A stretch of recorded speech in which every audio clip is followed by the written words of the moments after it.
Welcome to Yusuf Baig's talk show, and today we have Eldred Tellis, the founder and director of Sankalp Rehabilitation Center.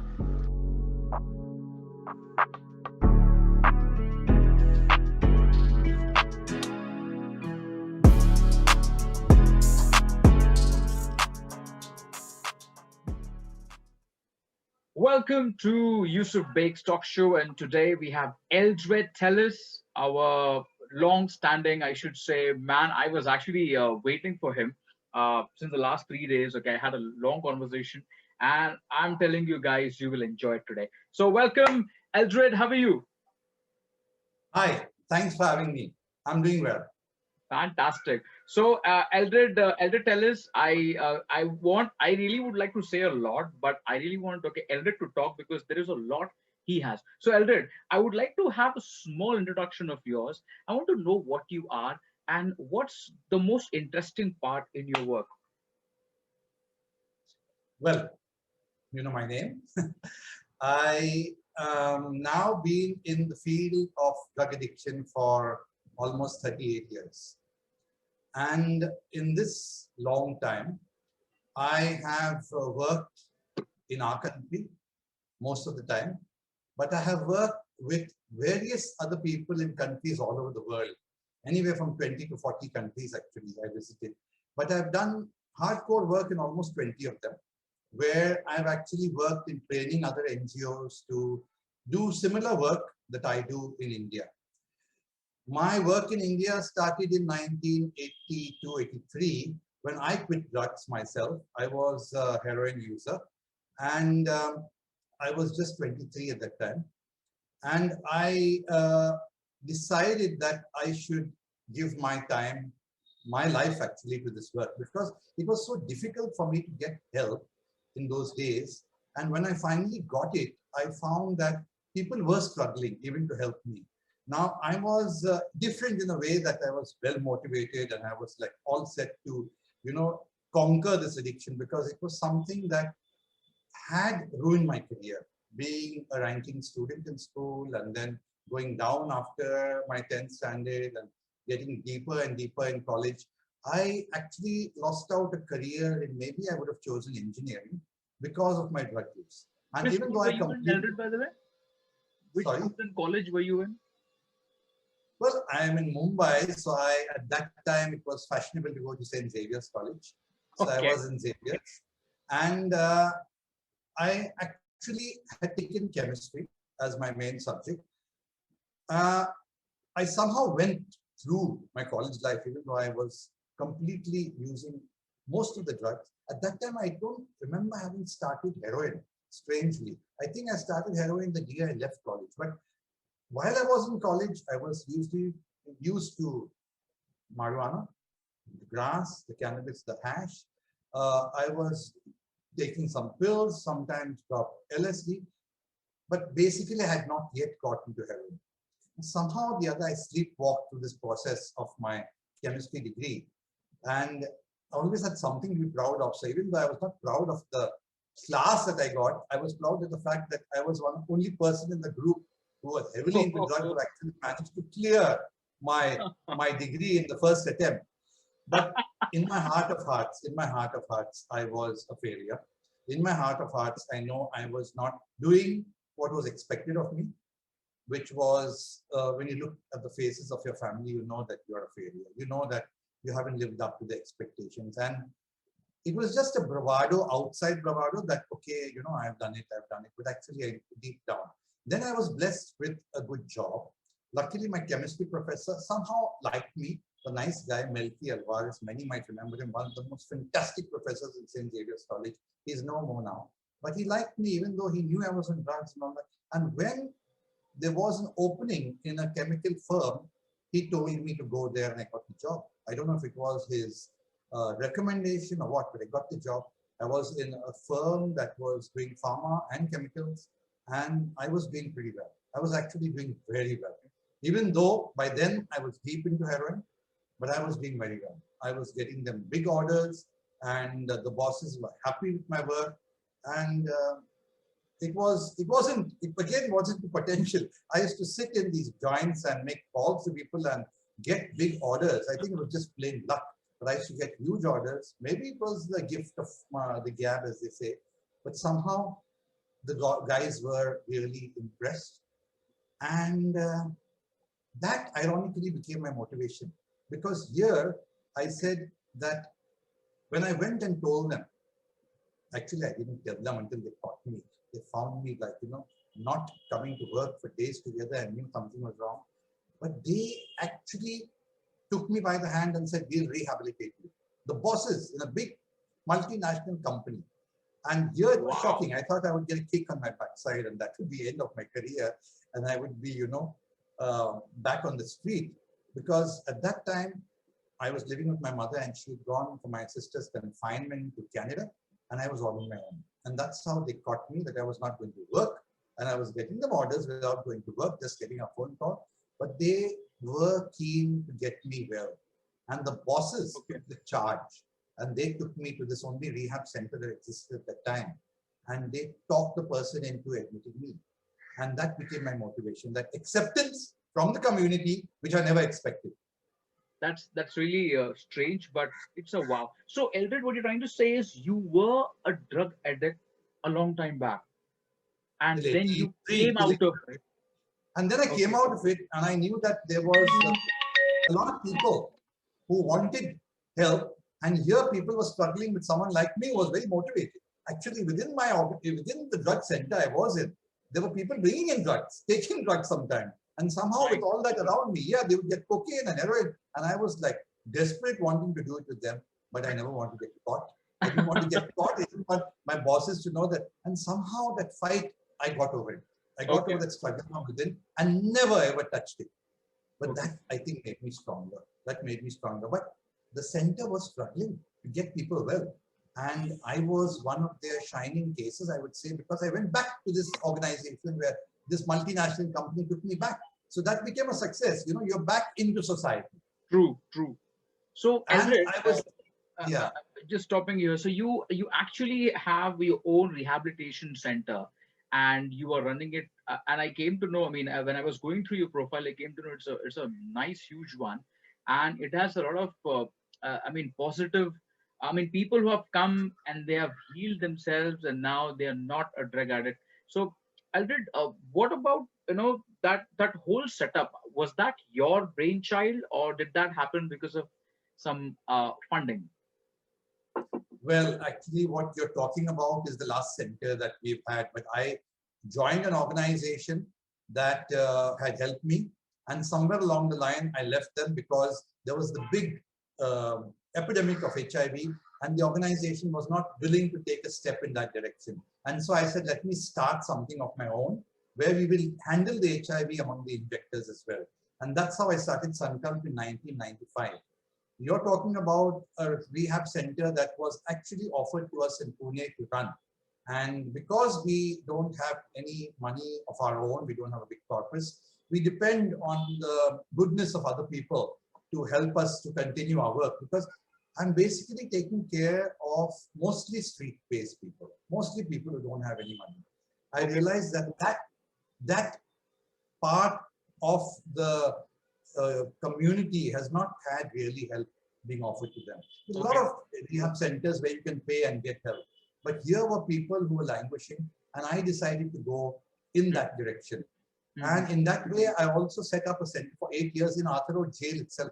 I was in Arthur Road Prison and having a center run 24/7 with all the other, big time people in there. There was Kasab at one time, and there were Abu Salem at one time, and Mustafa Dosa, and all these. I think I have to beep out a lot of names here, but I mean, Eldred, it's really amazing to know that we have to meet a lot of people, because drugs has actually reached a lot of people too. So let's accept the fact that drugs is in slums. It's even in the high rises.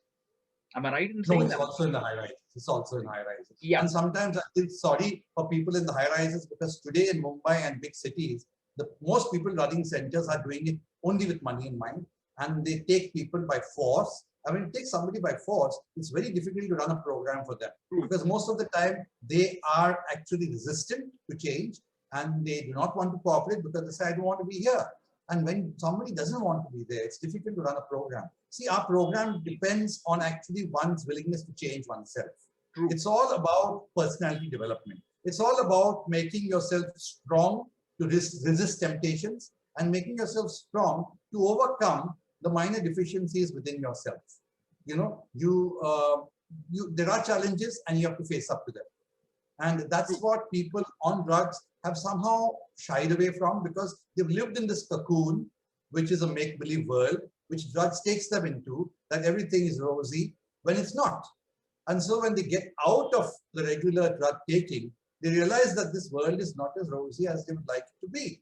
And they don't have the effort, they don't want to make the effort to take the steps and take themselves forward against the flow at times, you know. And, you know, you get disillusioned. Strangely, the drug users are the most sensitive people. They get disillusioned. Why do I have to pay money to get a job? Why do I have to pay money to get an admission? Why do I have to pay money to get A, B, C, D, E? But that's what it is. They get disillusioned by the world, which is something that is so very much dependent on what money can buy. So, Eldred, are you trying to say that the lead reason people get into drugs is the society, the way money is flowing, the economy, and politics to an extent? I'm just asking. Well, you know, there are many, many, many different versions of why a person gets onto drugs.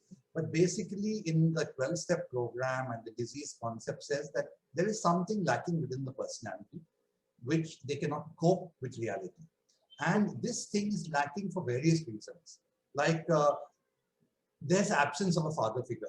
Now, it doesn't mean the father is always dead, but sometimes the father has died early. But sometimes it's the absence of a father figure who may be out at sea for 9 months out of 11 in the year, and he's not there for the child. Especially a male child needs to look up to a father as hero.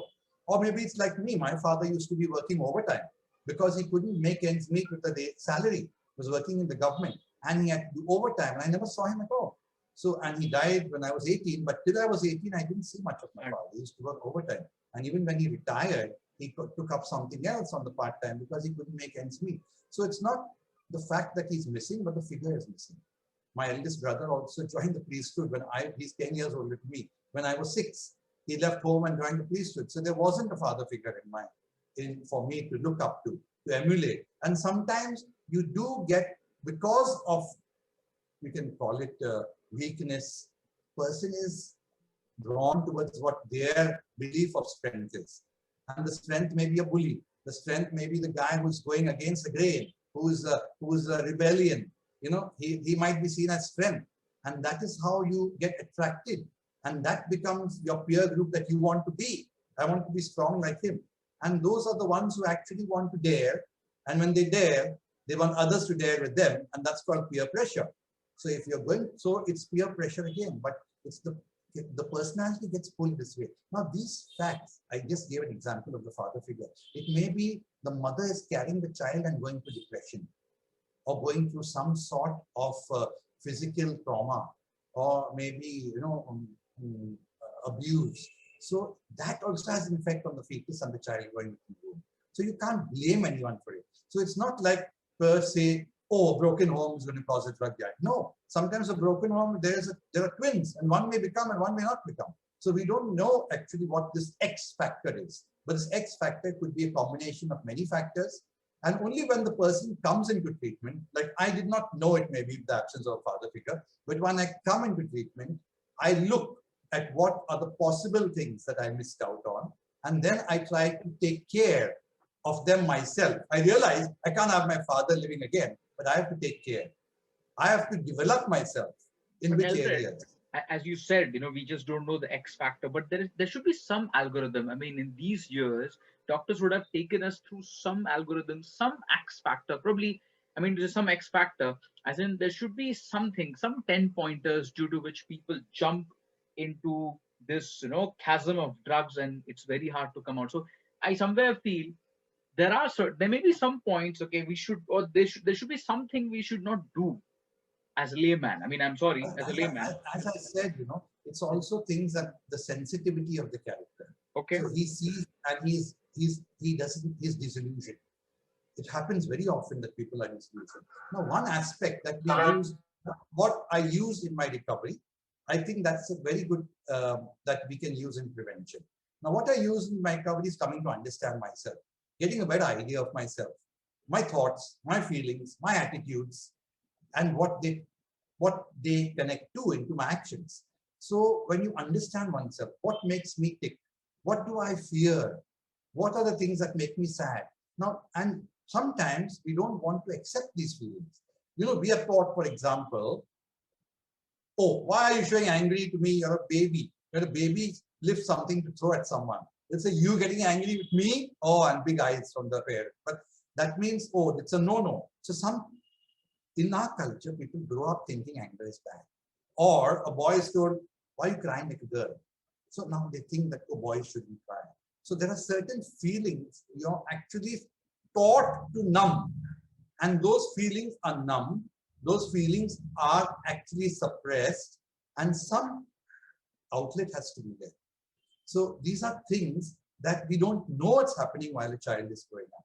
So it is something that comes from society for sure. It's something that comes from society. And so this is when a person starts learning about himself. He learns what makes him tick and what doesn't. And he has to make the areas stronger where he can. Okay, now when I feel depressed, I need to talk. I'm going to talk. And that becomes a connection. When I feel angry, I must see that I do not hurt myself or anyone else or damage any furniture when I'm angry. So you become aware, and the awareness itself is something that helps people grow and become stronger. So that's what I advocate even in my prevention programs to kids in school, that this is all about learning about yourself, what makes you tick, and you strengthen these areas.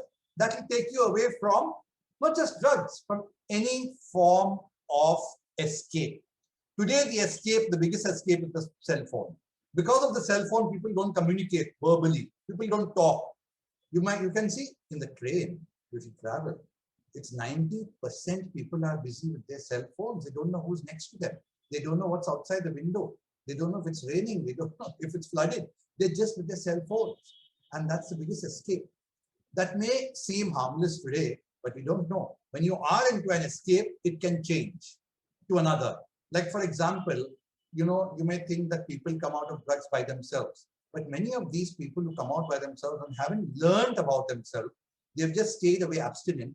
They can transfer this addiction to sex, gambling, anything, and it's very easy for them. And these are the things that happen. They go into gambling and sex very easily, very easily. And now they're gambling forms even online. So you have to be careful. Addiction is it's not about this substance only. It's about having that personality which is addictive, and it can go towards what is there available to you if you don't really understand yourself. Okay, so Eldred, that was really awesome. I have two more questions as we have less time. Eldred, first things I would like to know, how can someone rehabilitate at home? So let's say, I mean, right now we are definitely going through recession. I hope you know already. I don't know if you have funds. Schools do not have funds. We don't have proper education. Forget education. I think we are running for vaccination, by the way. And I think you're the right person to speak to about vaccination too, but that's a touchy topic. Okay, Eldred, last question before we end it. I would like you to give your views on how to rehabilitate at home. What do you think is the best thing parents can do to make sure the kids are not getting into it? Because I think parents is the parents who are in the dark. They are the ones who are not looking at it, and then one day they come to know my son is into you know something. Yeah. Yusuf, I'm sorry to say it's very difficult to rehabilitate at home, because in the process of rehabilitation, it's considered like the person is, let us say, not well, ill, but the family also has the illness. The families, when they find this child is on drugs, they are ashamed. They want to hide it. And in hiding it, they would even lie. to the neighbors, to the family, to the relatives. So if the child has not come, let us say for a family wedding, they'll say, oh no, he's got some important exam when he's actually taking his drugs. So they cover it up so much that when the time comes for rehab, there is no relationship that is there between the family, between the parents and the child. You know, today I got a call, for example, and the father is saying that he's my only son, so you have to help me with him. I said, but he's your only son. How long has he been using? He said, 15 years. I said, 15 years been using. He's saying, now he's lost his wife. I said, when did he get married? He said, he got married last year. I said, he was using for 15 years. How did you have the audacity to spoil that woman's life, get him married to someone, and then they're divorced? So the family would thought that getting him married was a way out to help him. They really thought that if he gets married, he'll be okay. And that's how bad it is. They hid the fact from the girl, even though he's using for 15 years. And now, once she came to know her life was miserable and she's left him. I actually think it's commendable that she left him within a year, because that's something that everyone doesn't do.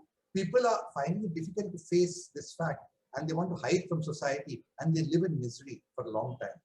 Now we're talking about the rehabilitation at home. It's all about discipline, and it's very difficult for the family to discipline, because like this family today, they want to give the best to their only son. And so he's actually been playing between them, and he's been demanding things because he's the only son, and he gets what he wants. So if he gets what he wants, how will he get okay? True. So, you know, it's so difficult. They'll give him, okay, you want mutton today, you have mutton, but stay at home. Okay, and when he wants, he'll tell a lie, go out, get his drugs, come back. He's doing this for 15 years. And they want to hide it from the world. By the way, I mean, how exactly is that accessible so quickly? How do people have connections? How do they know that, you know, this is the place where there are codes, by the way, you know, there are people who use like, there are some secret codes. And on the other hand, let me tell you that there is the NAA program and the 12-step program. If they go to with all seriousness, with humility, with having really been understanding that they are beaten by the substance, like I was understood that I was beaten by the substance. You know, that humility, if you go, you can get help from these 12-step programs. So, but that is again something that one has to be so honest with oneself. True. It's not going to be, because you have been living a lie and telling everybody else a lie. I mean, most of the drug users, they go to their own friends, family, and say, my mother is dead, I need money for the funeral. Even mother's alive.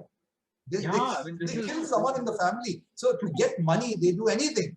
So now it's so difficult for them to be honest with themselves and to be brutally honest with themselves. But if they did, and they go to a 12-step program, they can get help. Okay, one short question. I mean, just before ending, what about drugs in sports? Drugs are taken by these elite actors. I mean, don't you feel that this is coming from there? I mean, because, you know, the mass follows the you know, the heroes, and if our heroes are doing it, I mean, what will happen to us then? Yeah, that's really sad. That's really sad, because we're looking for role models, and these become negative role models. And it seemed that a certain gentleman who was caught with cocaine in the Americas started this IPL, and then he had all these fancy parties and put half of Bollywood onto cocaine, and everyone knew about it. Everyone knew these people are on cocaine. I mean, ladies, gents, you know, who were owners of these teams were on cocaine. and I mean, there were things happening that we could not understand. And that's the problem. There was one hero who came with kids on the ground at 11 in the night. I mean, you know, we don't know what mood they were in, what were they taking. You know, it's that bad. And these are top heroes. These are heroes that people worship. Worship, that's what I'm saying. That blind worshipping actually sometimes leads us, you know, to such areas.